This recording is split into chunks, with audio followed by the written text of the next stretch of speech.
Nang makasama ni Ogie Alcacid sina Paulo Avellino at Janine Gutierrez sa show abroad noon, naurirat ang OPM singer-songwriter tungkol sa obserbasyon niya sa relasyon ng dalawa.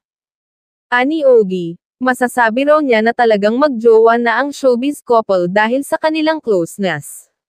Lately naman, ay napabalita na kesyo hiwalay na umano ang Paunin.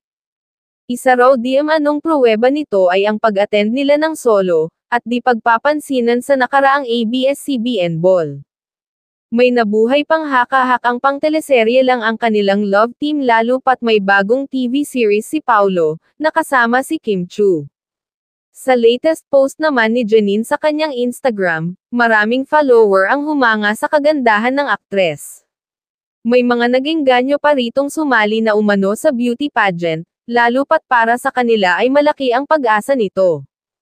May nang-intriga namang netizen kay Janine kung hiwalay na ito kay Paulo.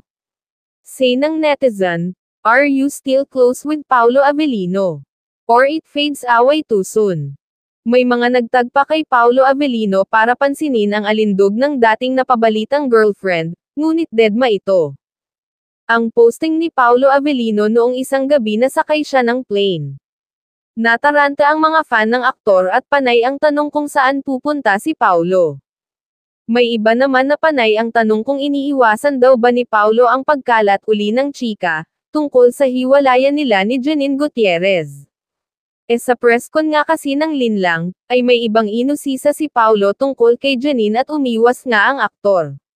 Ngunit naging maiksi at makahulugan naman ang sagot nito tungkol sa pagdawat ng pangalan sa linlang leading lady niya na si Kim. Na ayon sa ilan ay tila pinagtanggol si Kim na wag idamay sa mga isyu na lumalabas.